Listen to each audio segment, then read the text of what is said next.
Muy buenas noches, esto es En Acción con Alejandro Martorell, un programa en el que aspiramos a pensar críticamente los grandes problemas políticos y culturales de nuestro tiempo. Hoy contamos con la presencia del doctor Ernesto Álvarez Miranda para analizar con la mayor amplitud y rigurosidad posible el crítico momento político y social de Venezuela. Ernesto Álvarez es abogado, doctor en Derecho y magíster en Derecho Civil y Comercial por la Universidad San Martín de Porres. Cuenta con una especialización en Derecho Político por la Universidad de Navarra y actualmente es decano de la Facultad de Derecho de la Universidad San Martín de Porres. Desde el 2007 hasta el año 2014 fue magistrado del Tribunal Constitucional y ha sido presidente de la misma institución el año 2012. Además, colabora con artículos de manera permanente en el Diario Expreso y publica regularmente análisis en el portal El Montonero. Bienvenido, doctor. Muchísimas gracias por aceptar la invitación. Muchísimas gracias por tenerme en su espacio. Si le parece, entremos en materia. Perfecto. El pueblo venezolano, luego de haber experimentado más de 20 años las consecuencias de un sistema económico socialista, de un Estado intervencionista y de un gobierno injusto y represivo, se movilizó masivamente con la intención de elegir al nuevo titular del Poder Ejecutivo.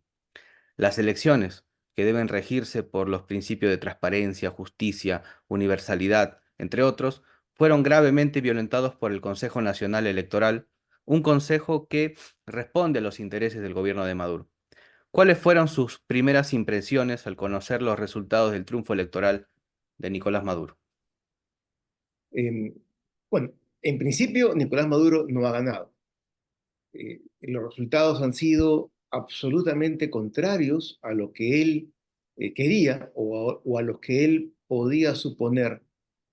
Quizás un exceso totalitario, un exceso propio de un tirano, de tener quizás un 50% del apoyo de esa población que, a la manera socialista, ha empobrecido y de la cual deposita a través de bonos, subsidios, regalos, dádivas, la confianza porque constituye un gran bolsón elector.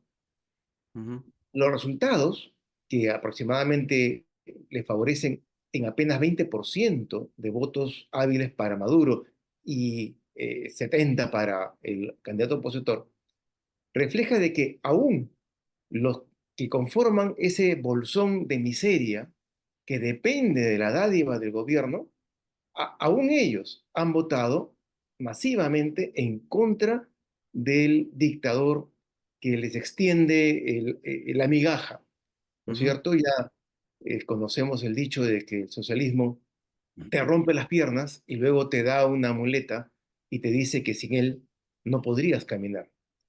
Y esa es la misma táctica económica que llevó a cabo en los Kirchner en Argentina y por supuesto en Asia, en Europa. Lo segundo es por qué Estados Unidos, obviamente gobernado por los demócratas a través de el grupo que rodea a Biden, trató de levantar todas las sanciones de Estados Unidos a Venezuela confiando en las conversaciones que vienen llevándose a cabo desde el primer inicio, hace 20 años. Conversaciones que obviamente para un marxista-leninista solo constituyen distractivos, instrumentos para ejercer el poder. ¿Cómo pueden confiar en la comunidad internacional, Estados Unidos, por cierto, en un jurado, en un CNE que básicamente como administrador de las elecciones está cooptado por la dictadura, por la tiranía de Maduro? Y ese es un mensaje muy importante que nos ha dejado estas elecciones. No se puede aspirar a unas elecciones imparciales, limpias, correctas, si los que manejan las elecciones, si los que procesan las actas, los que manejan el cómputo, están en manos, o todos están manejados por una de las partes que participa en el proceso electoral, que participa en la puja política. Lo tercero es de que no se puede salir mediante conversaciones, negociaciones, mediante promesas de democracia o de sufragio libre, respetado, plural.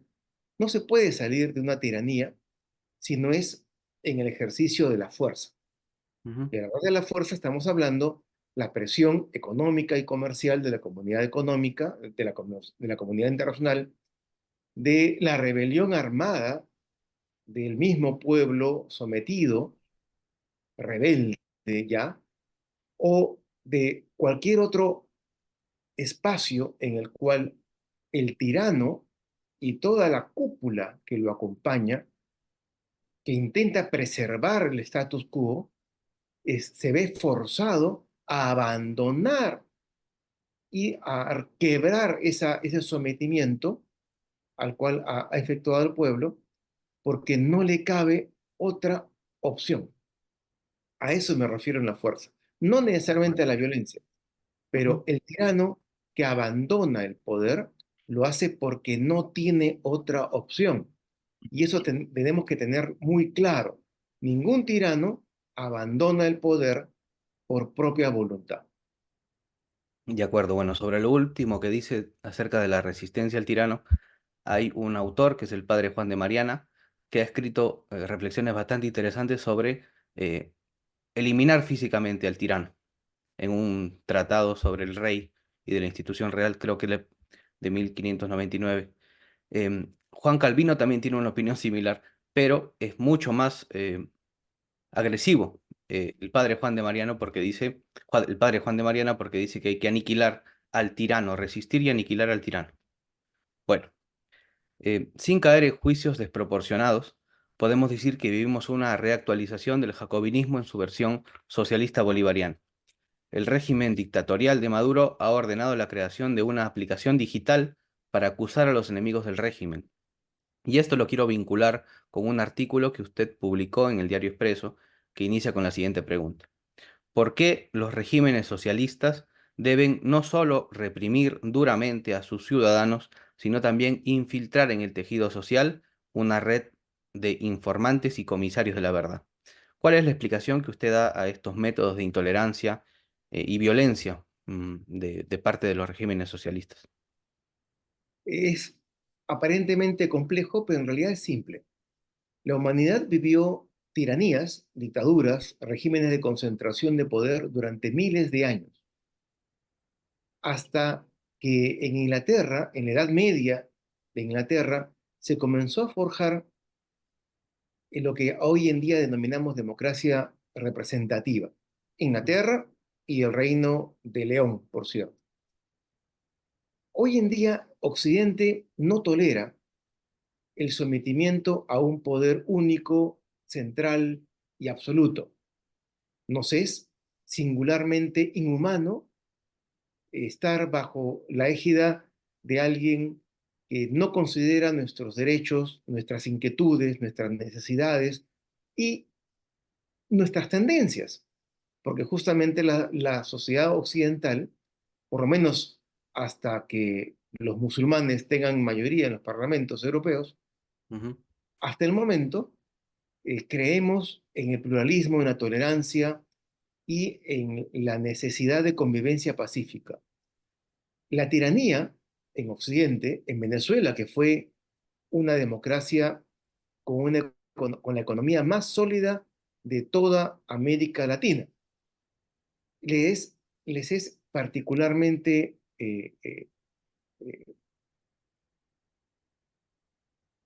rechazable. Yo confío en que el ser humano occidental, premunido de valores cristianos, premunido de valores inherentes ya a nuestra propia educación y a nuestra formación, repele esas tiranías y, por cierto, la única manera de poder consolidarlas de una manera histórica a través de las décadas, como es el caso de Venezuela, Ujú. es ingresando al ámbito familiar, ingresando al ámbito gremial, ingresando a la universidad, a la escuela, a la asociación de padres de familia, etcétera, como se demostró, por ejemplo, cuando Alemania Occidental absorbió a la República Democrática Alemana, la República Comunista, y se accedieron a los archivos de la Stasi, a la policía política, y tuvieron que, después de algunas semanas, cerrarlos, porque iban a destruir a la sociedad alemana. Sobrinos a los tíos, padres con respecto a los hijos, hijos con respecto a sus padres, Ujú.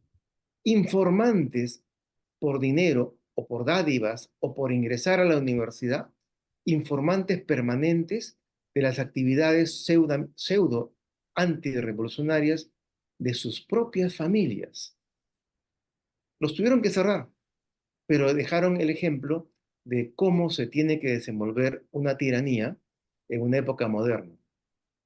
Eso es lo mismo que vemos en Cuba. En Cuba hay levantamientos porque la gente muere de hambre, pero de manera literal. Hay levantamientos en las comunas, en los vecindarios, pero estos son aplastados. Y todos aquellos que participaron son luego encarcelados, torturados, asesinados, desaparecidos. Eh, pero Occidente, la broma inicial de los musulmanes no es casual. Occidente va por ese camino, porque estamos perdiendo los valores con los cuales se construyeron nuestras sociedades. Claro, tenemos muchos defectos, sí, pero la construcción misma de nuestro esquema mental fue a través de valores cristianos.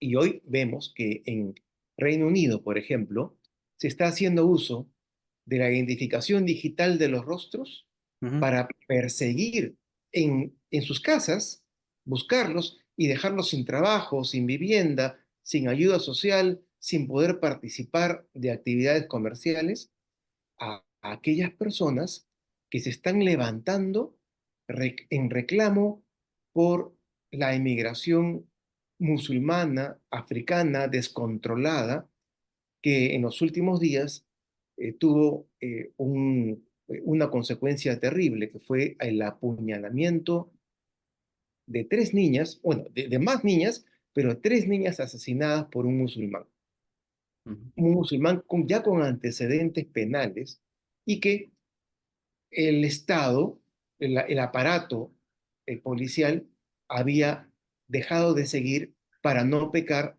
de discriminación. Entonces, el escenario de Occidente, el escenario de nuestras sociedades, si bien es cierto, es optimista porque es muy difícil a la persona olvidar su formación. Por otro lado, es pesimista porque aquellas instituciones emblemáticas que constituían los soportes de la civilización occidental están siendo sistemáticamente socavadas, comenzando desde la religión cristiana en todas sus facetas y expresiones, hasta la misma representación política, ¿no es cierto?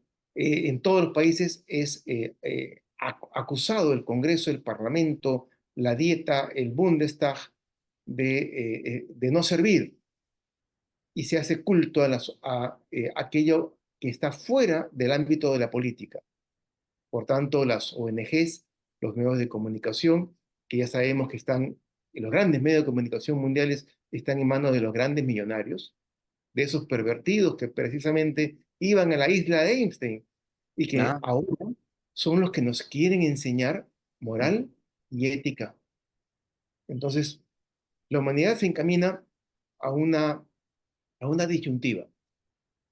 O las clases medias y los trabajadores se rebelan frente a este camino que nos han trazado los multimillonarios, o perdemos en gran medida ese legado que nos dejaron los abuelos y los padres, por lo que lucharon los precursores, por lo que lucharon tantas personas en distintos momentos de la historia y que soñábamos con dejar a nuestros hijos y a nuestros nietos.